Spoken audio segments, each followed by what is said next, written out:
Hey everyone, welcome back to FPL Fran. Today's video is going to be the Gameweek 17 cheat sheet.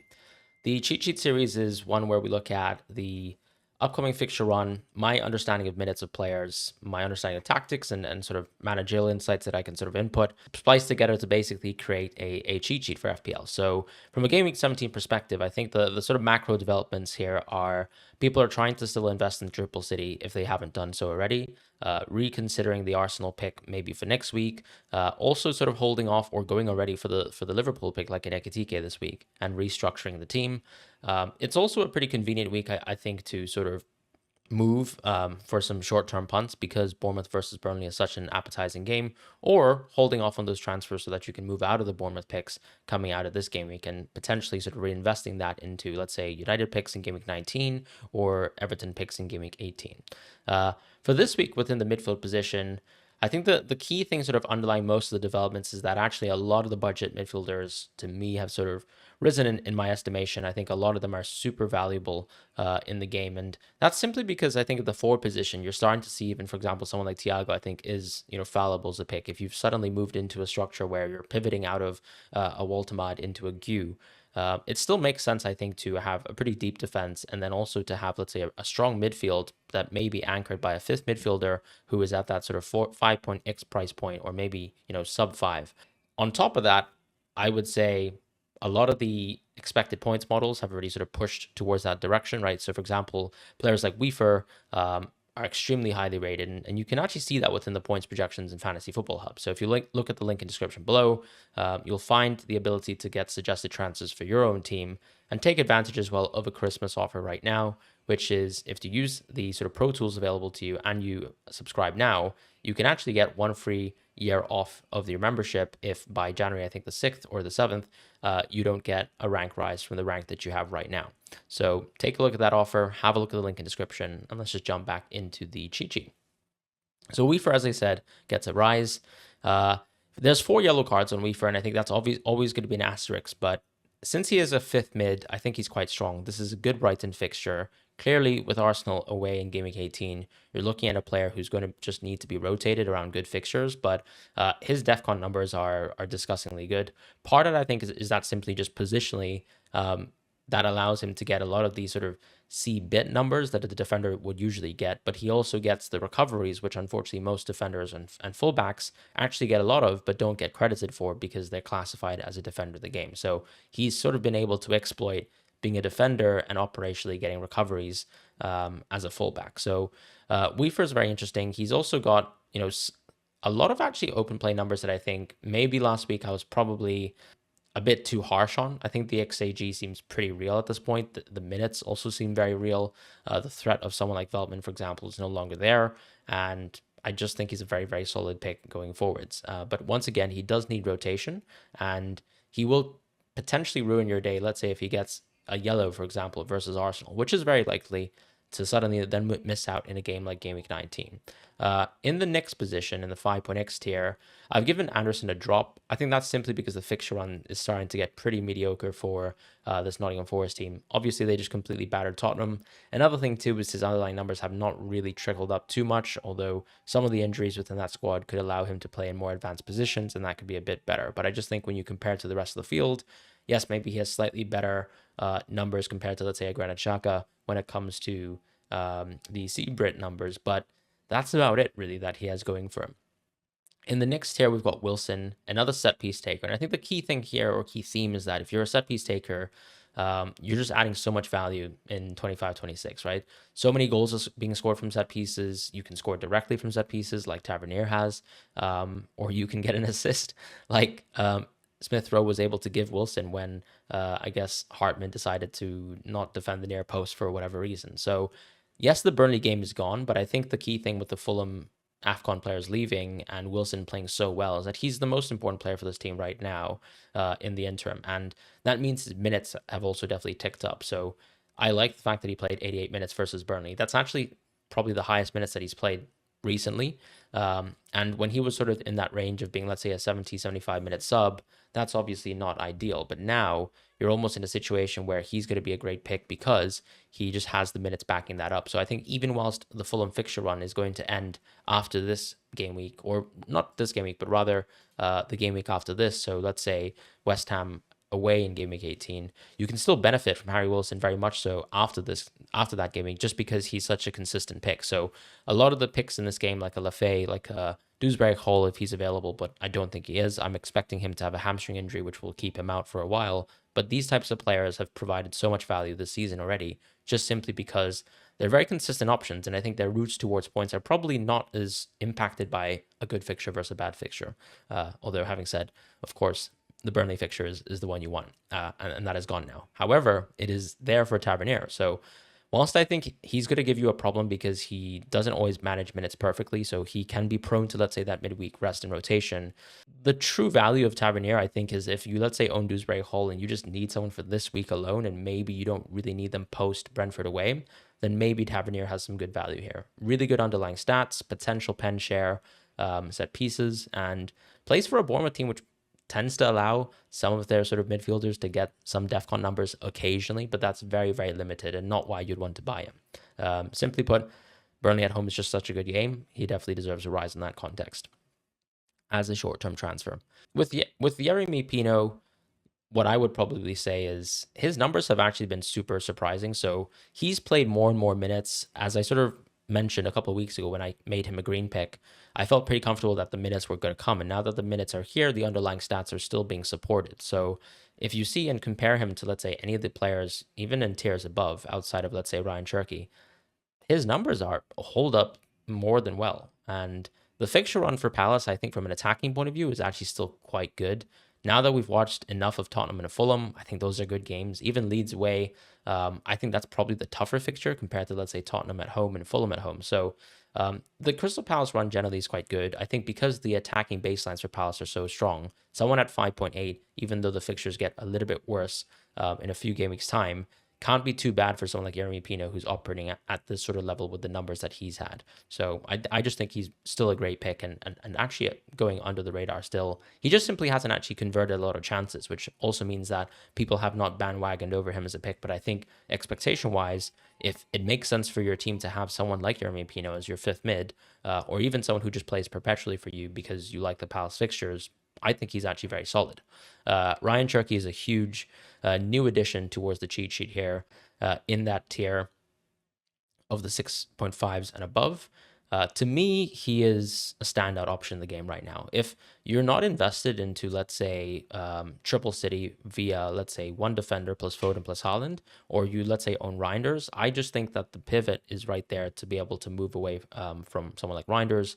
I would not necessarily advocate dropping Triple City, but if you have, let's say, maybe a Sobo this week who you're not super confident in, the opportunity to pivot into Cherky for a short run here for City, I think, is very appealing. The NPXG numbers aren't astoundingly good, but the XAG numbers are absolutely ludicrous, considering he's not someone who's on a lot of set pieces.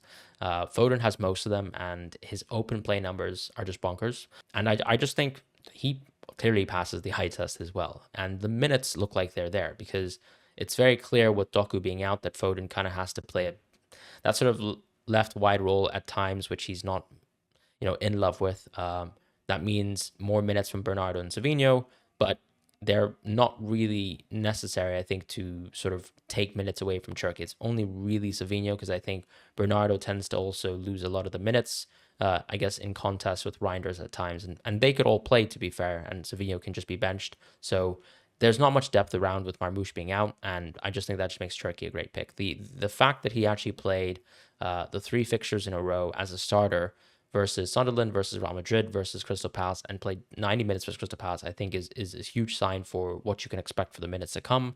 I'd probably still say he's around 75 minutes, and maybe that can decay a little bit quicker if he's had bad performances, but for now, he's firmly within the starting 11 and a difference maker in this team. Sobo gets a soft drop because I think that there's a bit of uncertainty around Tottenham away. From the Hungarian news reports that I've read and some of the latest reporting from, I think, even James Pearce, it seems to suggest that Sobo could actually make this weekend versus Tottenham.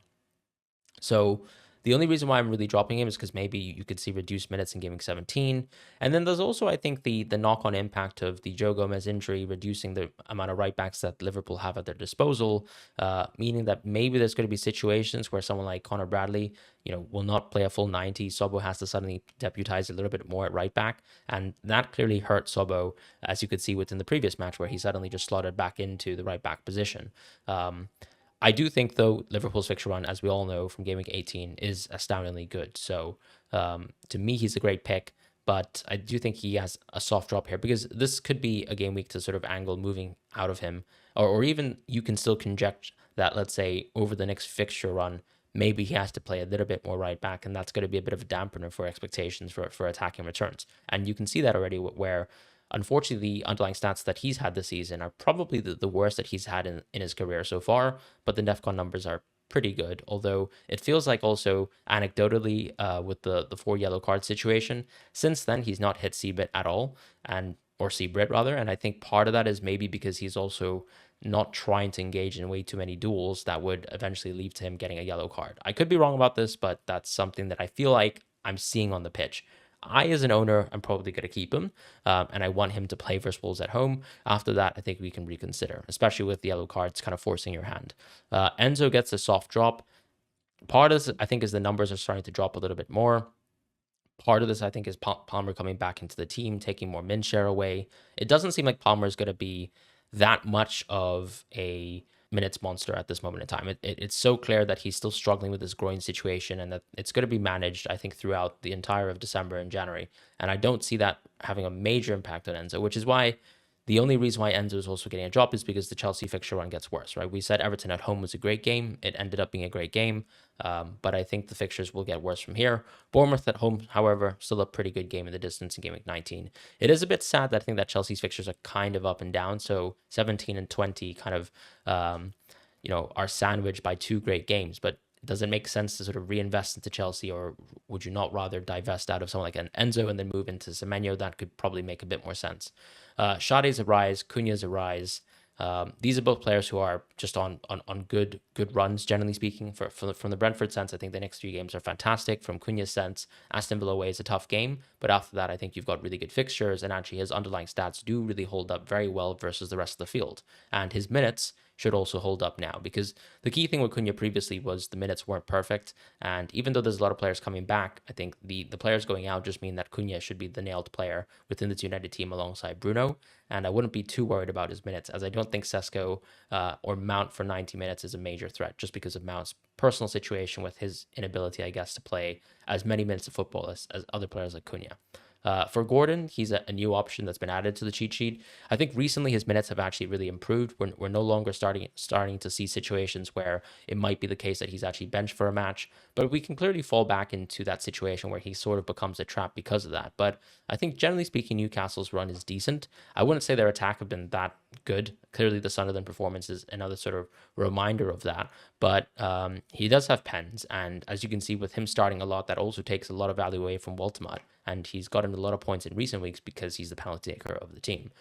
Rice gets a drop for me because I think when you take away Wolves at home, does it really make sense to actually own Rice? I personally think that my bet would still be to own double Arsenal defense over, let's say, Rice plus Saka and then a defender, or maybe to even go Rice plus double defense. At the same time, I don't think Saka is really a captaincy option going forwards, but because Cole Palmer is not really someone who's playing that many minutes at this moment in time, I also can't really see why you necessarily need to move out of Saka, because you kind of just have the money to keep someone like that. And I still think his ceiling is much, much higher than Rice's. And it's a positive to see that Saka's open play numbers have increased as of late.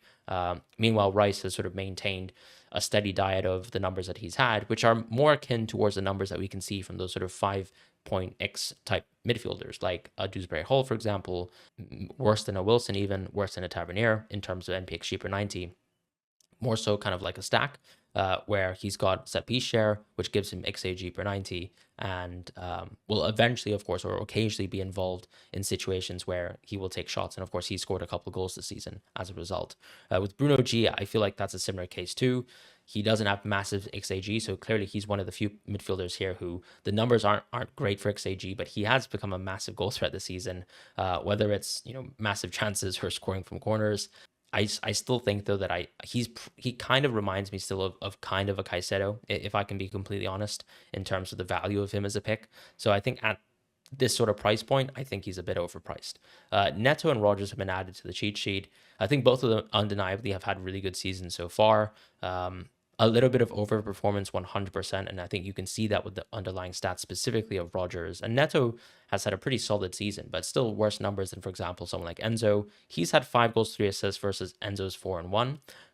So I think, yes, Neto has definitely overperformed a bit. And you can kind of see that being the case when you look at the GA per 90 column and compare that to, let's say, his flat sort of numbers for NPXG and XAG. So is he able to kind of maintain this overperformance? I don't think so necessarily, but the key thing as to why Neto's here is I think you can't underrate how important he is to this Chelsea team. His minutes look fantabulous. So he does deserve a place in the cheat sheet. And obviously when Chelsea have better fixtures, he's going to move up in the cheat sheet as well. Foden, Bruno, Saka, I don't think we need to touch on them. These are all fantastic picks. And for me, Palmer, the only issue is minutes. I love Palmer as a player. I love him as an FPL asset on paper when he has good minutes, and he just simply doesn't have good minutes. In the forward position, moving over to that, I've actually given Calvert-Lewin a rise.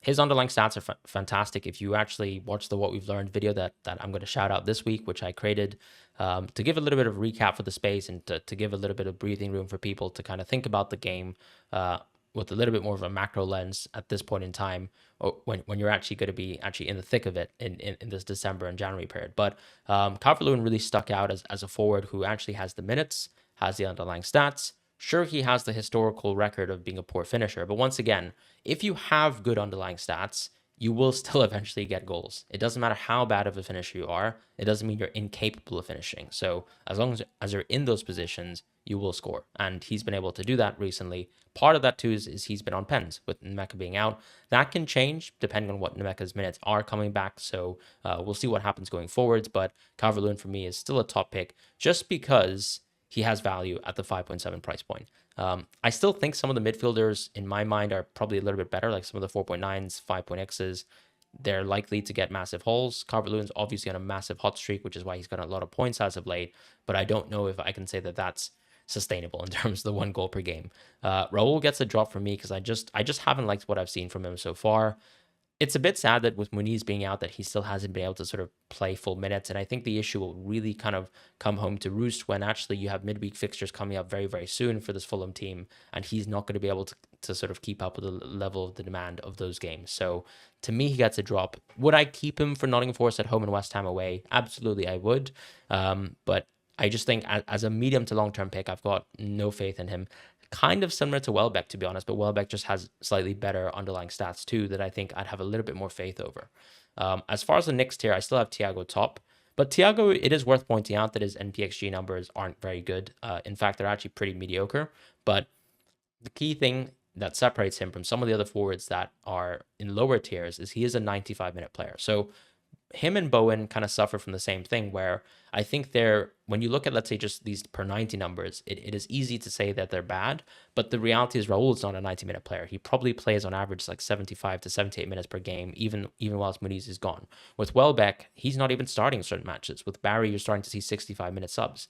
With Igor Jesus, he doesn't really have penalties. So there's detriments to a lot of these other players that don't really sort of sit with Thiago and Bowen, who actually play full 95s. And as we tend to say, of course, the context with minutes is that players who tend to, let's say, play with more substitute appearances usually tend to have better underlying stats, which is, discrediting, I think, the value of having a 95-minute player. As far as João Pedro and Walter, I don't think the fixture runs really make sense. Underlines aren't that amazing for João Pedro, considering the minutes, and same thing with Walter, considering he doesn't have penalties. Ekitike gets a rise because Liverpool are in the midst of a great fixture run, and honestly, the most informed striker in the league that's not named Erling Haaland. He's just looked amazing, and I can understand why a lot of people are transferring towards him, but it's also very difficult to get there in terms of value, right? Even if, let's say, you were a Mateta owner now, and you're still looking towards to make a transfer out, that's still going to cost you a lot of money, and that's still going to kind of require you to rejig certain things and to maybe invest a little bit less into the midfield, go into those 4.9 mids that we talked about, or go cheaper in defense, like, for example, go Timber down to another Arsenal defender who's a little bit cheaper. So he does require some sacrifice, but I do think that for a 3 to 4 fixture run, this is very good for Liverpool. As far as, let's say, Haaland, not too much to talk about there. With Mateta, I've still kept him yellow. Maybe he should be orange because the minutes are poor, but they are lacking in depth with Sar. So there's going to be circumstances where you probably would see Nketiah play a little bit more right attacking mid, and maybe that allows for Mateta to get more minutes. Maybe some more game states where hopefully Mateta is able to sort of nurse the kind of injury situation that he's having. Because if you listen to what Glasner's been saying in press conferences, there clearly seems to be some sort of issue with Mateta that he's been dealing with recently. There was a point earlier in the season where even though he was quote unquote tired, he was still playing full on 90-minute matches, whereas now it seems to be maybe impacting his performance as well. As I said, I don't really want to conjecture too much, but this is kind of what Glasner has indicated towards us, or he's just simply able to not handle the load, and we're about to head into an extremely load heavy situation. In the defensive position, I've added Klein, but I don't think I'm that confident in him as a pick. He's getting some early substitutions in certain games. You're going to have midweek fixtures in the distance. I feel like more often than not, you're going to see Klein probably get subbed off or maybe not even start future matches, which will obviously impact the value of him being a 3.8 pick. At that point, I probably prefer players who are better at DEFCON, so players like Estev, or just simply go to someone like Alderete at 4 million, who still plays for a very really competent defense in Sunderland. In the next tier, however, Truffet, Collins, and Senesi all get rises. Senesi just because he's a pure short-term transfer. Collins because I think he's a pretty good transfer that has really good DEFCON numbers compared to, let's say, Vandenberg. And I think both of them are worth it considering the price points they're at, right? It's kind of similar to what we thought the Lacroix and Richards situation would be, but it's turned out that Richards actually is just a beast at DEFCON himself, and not too far behind Lacroix at all, whereas someone like Collins clearly has a massive gap in terms of the per 90s on those DEFCON numbers compared to Vandenberg, which I think justifies the price gap. Truffet has actually been really good at DEFCON, one of the few fullbacks who has been good at it alongside, let's say, Tete, who's a bit better at it. But he also has creative numbers. He has decent open play numbers backing that too. So he does tend to sort of spam crosses quite a bit, which in certain circumstances can kind of lead to bonus. But yeah, I think with the Burnley situation, if you're looking for someone at the 4.5 price point, he's much cheaper than Senesi and maybe can just fill in a hole for you this week. So I do quite like him as a pick, but keep in mind, of course, that this is a very short-term transfer. The Bournemouth picks will fall back down in terms of priority as soon as this game week ends. So they're short-term picks. Keane for me is a great long-term pick. Anderson still for at least the next 2 game weeks, and probably he's going to drop after that because the Fulham numbers are starting to slip a lot, and you can kind of see them dropping within the rankings. And they're not too far, to be fair, when you compare it to, let's say, a team like Everton. They've actually conceded similar NPXGC. So we'll see how it tracks going forwards. But I just think in recent terms, I just haven't been impressed by the Fulham performances. And I feel like they could get worse with AFCON. But that could also be said with Everton and their injuries. Dalot gets added to the cheat sheet. I think that his purpose here is just to sort of be a solid, a kind of attacking defensive option. You're not looking at Dalot as someone who you can plug and play each week. He is almost there to specifically be used for circumstances like, let's say, Wolves at home, where he can get you maybe a crazy return, and you're looking into the upside of tapping into what would technically be a pseudo attacker for this United team, even though he's actually not that great, I think, as a player, but simply has actually gotten in around returns as of late. And because United, I think, create so many chances in most of their matches, with some anomalies aside, he will be involved in that. However, of course, the defense has been poor. And I think it's not too hard to see that just based on recent performances. With Van Heck, I think he gets a soft drop. Even though Sunderland at home is here, I do think the fixture run for Brighton is more so the case where if you really need Sunderland at home, and I think the future Burnley game, then of course there's value in Van Heck. But his DEFCON numbers are not up to scratch with some of the other players who kind of are slightly better as permaplay options or more consistently permaplay options compared to a Van Heck. But yes, of course, he's been sort of an absolute menace in terms of the numbers so far when it comes to returns. I just think that they're not that sustainable given that his underlying stats are not, at some sort of crazy level, like, for example, Mark Guehi's numbers. So just a point to mention on Van Heck. Tete, I feel like that's just fixture run related in terms of why he's getting a drop. If I was ever to keep in a Fulham defender, it's clearly going to be Anderson first and then Tete after. And I don't think anyone really owns Tete unless they own the double up of Anderson and Tete. So to me, he's kind of like, your true fate this week. He's a short-term pick that you probably would have gone for in Burnley. Unfortunately, it hasn't worked out. And that's kind of, unfortunately, how FPL is as well. Mateus Nunes gets a rise. I would still say that I would absolutely champion O'Reilly over him as a pick. And the underlying stats, I think, really do back that. Has the outcome so far back that? No, I think Nunez probably has more points. Nunez has slightly worse DEFCON numbers as well, but he's probably gotten similar amounts of returns as O'Reilly. But I just think when you actually look at O'Reilly play, he's just so involved in so many different actions, not just, for example, like the crosses like Mateus Nunes does, but more so open play in set pieces, etc., that actually makes him I think, the leading defender of the game in terms of NPXGI. So that's why I love O'Reilly. That's why I still think he's the better pick. But both are fantastic because this City fixture run is just that good. It is just that I would say I would pick O'Reilly. Hincapie, I think, is still safe for now because of him sort of being tied towards Gabriel's injury timeline. Sure, there's a possibility that you could play Lewis Kelly on the left and then maybe Calafiori left center back. But I just feel like it's clear Arteta probably prefers Calafiori left back. So I think if he was to take a sacrifice, which would be, play Lewis Kelly on the left back position or Hincapie on the left center back position, I think more often than not, so that they can keep the balance in terms of the attack and how Calafiori is essential to it, Calafiori will play left back. So that's my personal opinion. I could be wrong, but I feel like Hincapie still has some value for at least 2 game weeks maybe, and maybe Gabriel comes back after that. With Konate, I think he deserves to be an option. With so many injuries in the squad, it's very unlikely to see Konate actually get rested going forwards. Even, for example, those early substitutions, it would really require him to sort of continue to play really bad. I think he struggled more so in the period where they're trying to play almost that sort of volleyball or basketball offense, and I don't think they're really trying to play that now. Sure, he's made some mistakes as of late, but his DEFCON numbers actually look really, really solid, and I think that's why he deserved to be back in the cheat sheet.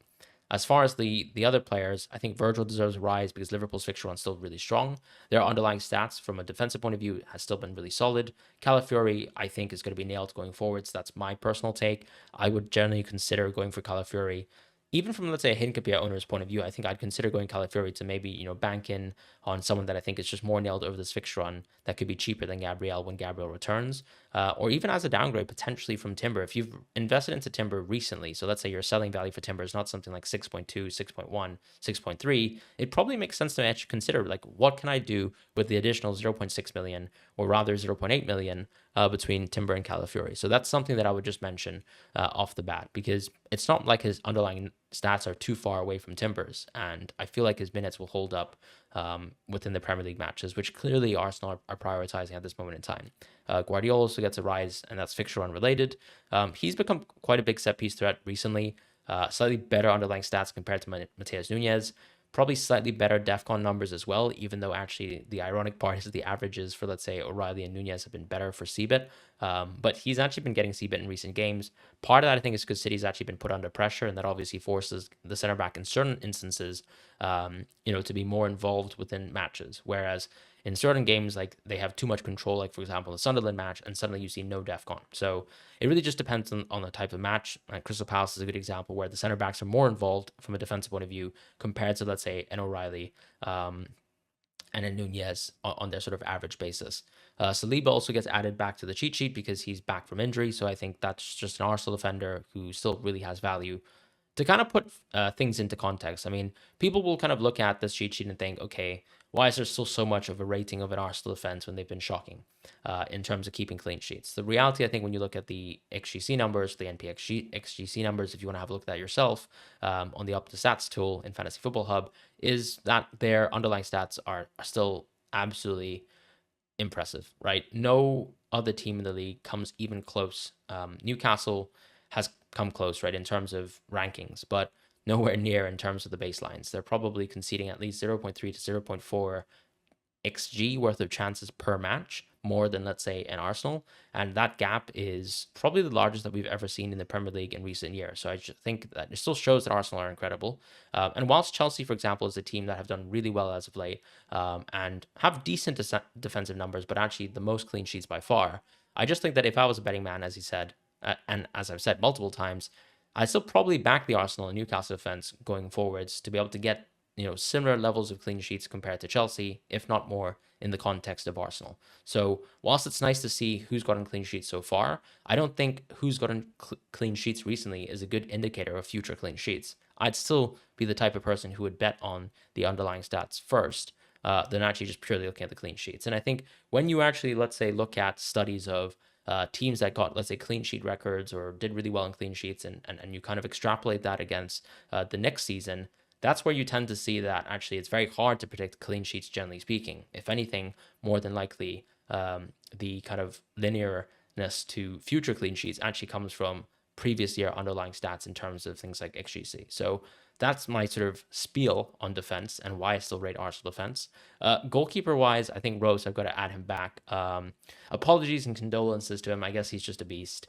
That was obviously the banker in terms of Newcastle at home being a good game. I think Leeds at home is another good game coming up, but yeah, maybe I've disrespected Rose by sort of dropping him down to a yellow pick. Here he gets resumed back to his sort of status as being a top goalkeeper on the cheat sheet, and yeah, that's my apology. With Lamens, I think the United defense is honestly just a bit too vibesy. Like, they still concede, I think, too many shots for my liking, and that's kind of also highlighted by the amount of saves that certain goalkeepers have to do. Like Dubravka, Vicario, and Lamens are all up here. And to be fair, Rose to an extent is pretty close, but the fact that they're conceding so many shots, I think, is indicative that they're just probably giving away too much. Although there have been teams in previous seasons who've been able to benefit from getting a lot of saves and actually not conceding too much XGC. So I think Brentford's a good example of that. But when you look at the underlying stats for some of these players, in Vicario and Lamens, Dubravka certainly, it's not a good look. So that's all it is for the goalkeeper cheat sheet and the cheat sheet entirely for Gameweek 17. Thank you guys so much for watching this week, and I hope you guys have enjoyed the content. If you have enjoyed the content so far, please feel free to like and subscribe. It really does help support the channel. I'll see you guys soon. Take care and goodbye.